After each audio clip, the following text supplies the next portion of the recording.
Welcome into Chatterbox Bengals. I am your host, Stone Shields, and coming up on today's show, we're going to be talking about what I think is a really massive week of practice for the Cincinnati Bengals. Three positions we're going to be paying close attention to here this week for Cincinnati. First up is safety.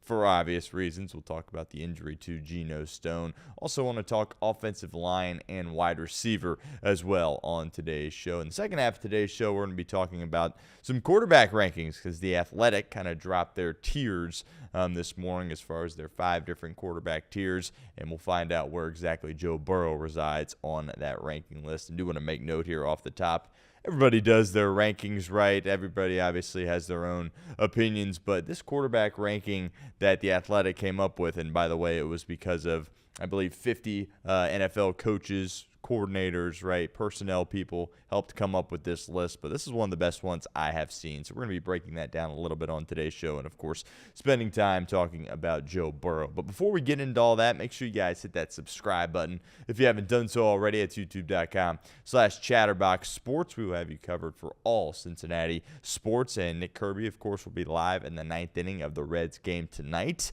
It's a bit of an earlier start tonight with the Snoop Dogg concert at GABP. First pitch scheduled for 6:10 this evening, but really important homestand for the Cincinnati Reds. Kind of an interesting, weird series against Pittsburgh, right? You drop the first 2 games, but then you come back, split the series, win the next 2, and find yourself only a game and a half back of the wild card, game and a half behind the New York Mets. So a very critical homestand here. We'll have you covered at the channel with all kinds of Reds content, but lots of fun. The Phillies for 3.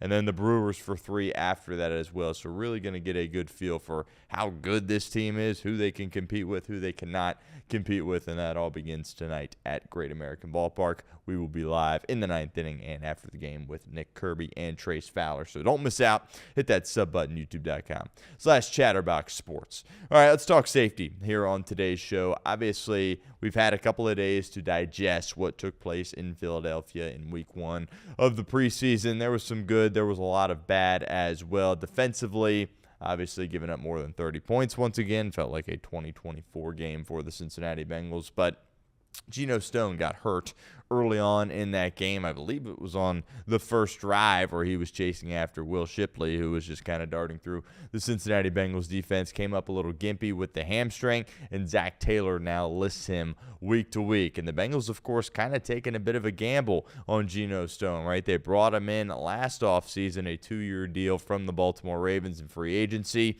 He was really supposed to kind of be that next Jesse Bates type of player for Cincinnati, kind of anchoring the back end of their defense. In 2024 was kind of a borderline disaster for Geno Stone. I think he salvaged it a little bit at the end of the season, was going up against some poor quarterback play, was able to get some interceptions and some big plays, but restructured his contract this offseason with Cincinnati, and I respect what Geno Stone had to say about that, right? He's like, yeah, I didn't play good enough last year, and I want to kind of right the ship here in 2025, take less money, and be ready to go for my football team. And the Bengals are counting on Geno Stone, but he has this injury now. And even with Stone in there, it was a very kind of weak safety room, right? Because not a ton of bodies in that room, and certainly not a ton of high-end bodies in that room when you're talking about guys that have been around the block and have had success in the National Football League. So now it gets even thinner. Zac Taylor, as I said, says week to week for Geno Stone, but now you really got to figure out what you have behind Geno Stone. I think this week is a critical week of practice for the Bengals safeties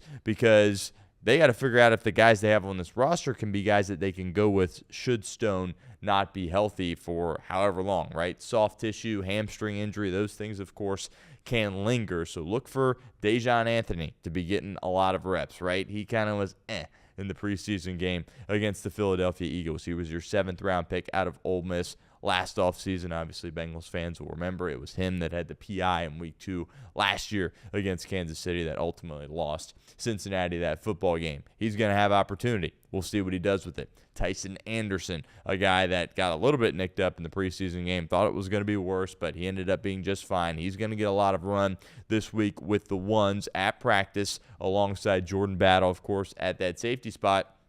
Tycen Anderson's a guy we all love, kind of that special teams ace for Cincinnati, right? That gunner that can go down, make plays on special teams, be a reliable tackler. We haven't really seen him play safety, but that, of course, is his position. And, the Bengals will look to him as perhaps a guy that could fill in for Geno Stone. So those two guys are going to get the majority of the opportunity to perhaps go in and do good work in replace of Geno Stone. But if those guys aren't performing up to the level in which they need to be, you got to look at perhaps adding from the outside. Justin Simmons is a guy that I've talked a lot about on YouTube as somebody that is interesting to me, right?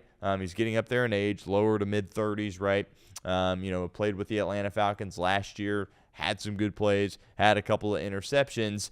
I think he's going to sign at some point with a team, and I think Cincinnati should be in the market to bring in a guy like Justin Simmons because I still think he has a lot to offer, and I think it really would stabilize the back end of that defense because you've got so many questions across that safety room. But the safeties, that's something that throughout this week of practice, lots of people are going to have their eyes on.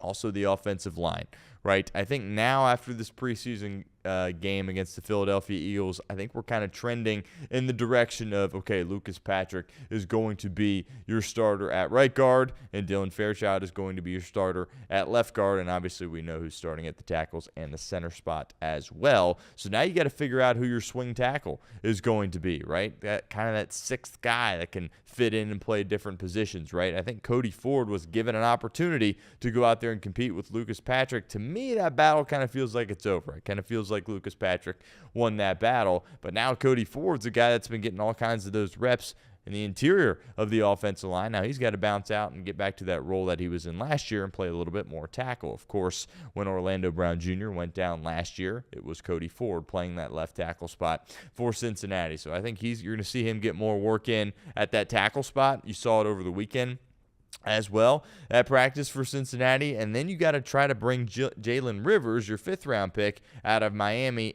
into the inside, right?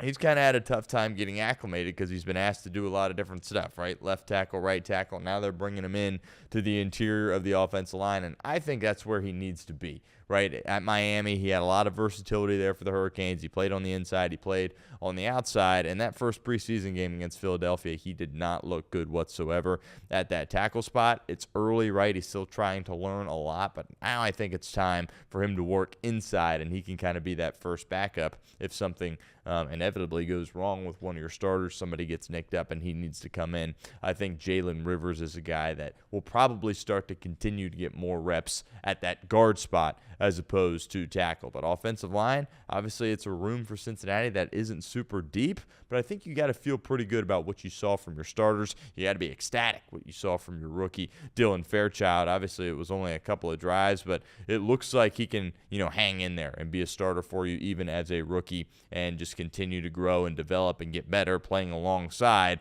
two great football players, right? He's going to have Ted Karras on one side and Orlando Brown Jr. on the other. He just needs to be a guy that can help stabilize that offensive line. He's probably going to be the quote-unquote weak link for their offensive line, either him or, of course, Lucas Patrick at one of those guard spots. But if he can be serviceable and, help keep Joe Burrow upright, that certainly will be beneficial for the Cincinnati Bengals. All right, another position that I want to talk about here is wide receiver. And you might be thinking, wide receiver, that's like the one position you shouldn't be worried about if you're the Cincinnati Bengals. And I get it, but I do want to spend a little bit of time talking about Jermaine Burton. Obviously, he practiced Saturday. He did not practice Sunday. And, the team didn't really release a ton of information as to why he was not practicing. And the media kind of took it and ran with it a little bit, kind of coming up with their own narrative of, here we go again, Jermaine Burton. He was fine practicing Saturday, and all of a sudden he wasn't there on Sunday. And it's hard not to do that, right, in defense of some of those people there in the media.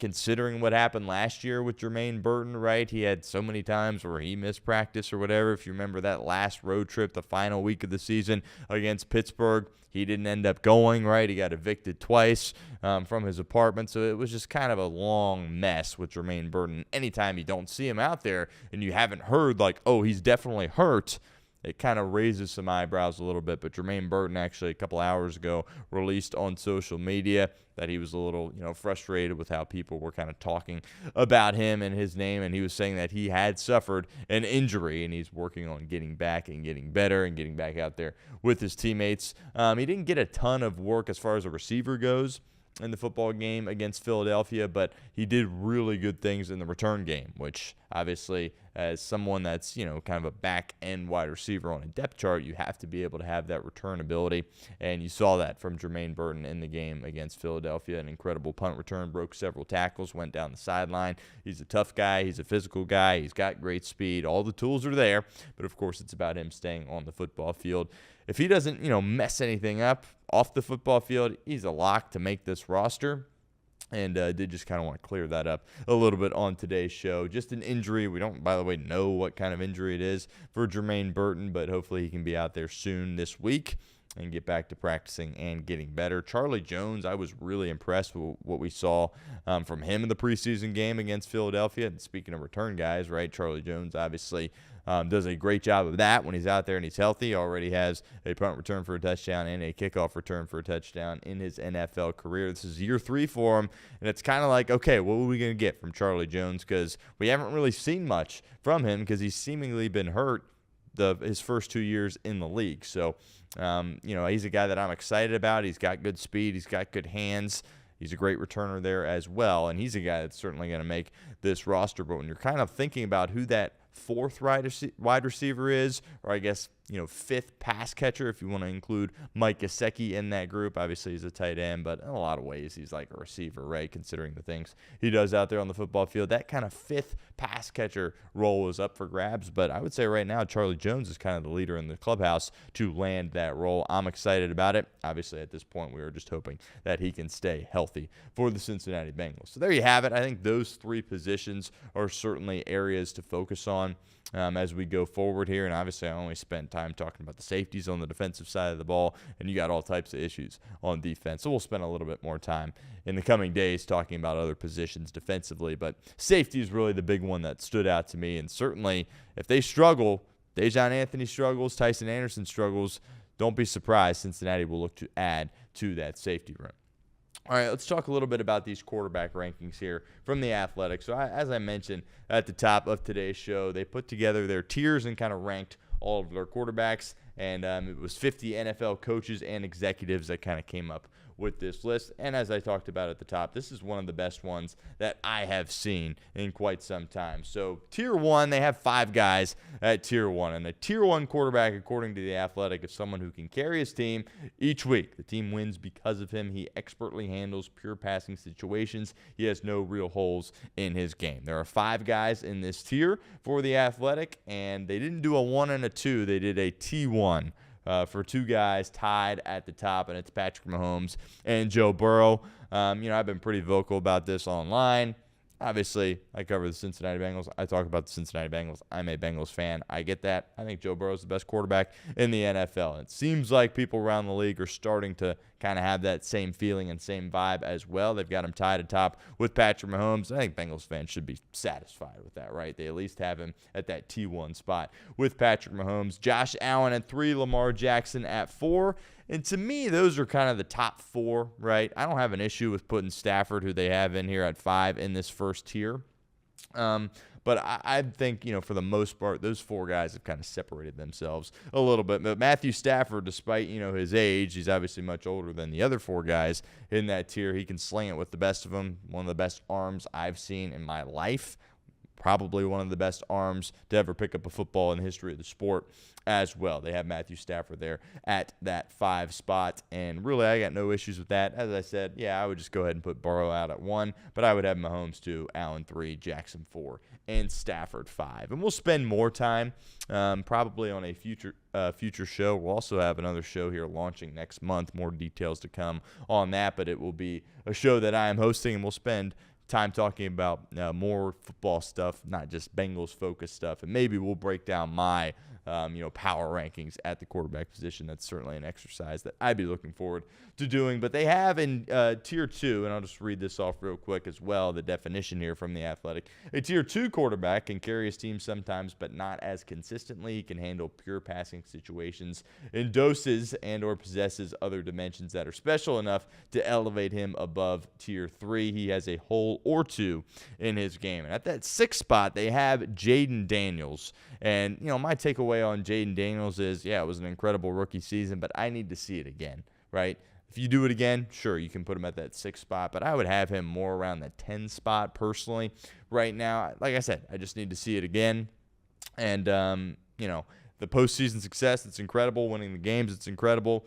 He seemingly was his best at the end of games as well, and that's something you need in a top-of-the-line quarterback. But guys like Jalen Hurts, Justin Herbert, Jordan Love, maybe even C.J. Stroud, but definitely Herbert, Love, and Hurts for me, I would probably still have above Jayden Daniels. But Jayden Daniels, no doubt, had a great rookie season, and I totally get why they have him that high, but just a little bit rich for me at this point. But the biggest takeaway from there, they had Joe Burrow tied at the top with Patrick Mahomes, and I certainly think that's something Bengals fans should be really excited about.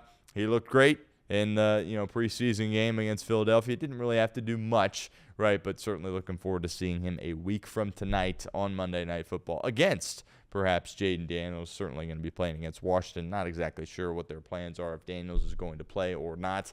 But that's the next time we'll see number 9 in action, and that certainly is very exciting. If you made it to the end of our video, we appreciate you. You are a real one. Show your appreciation for us by liking today's video for me right now.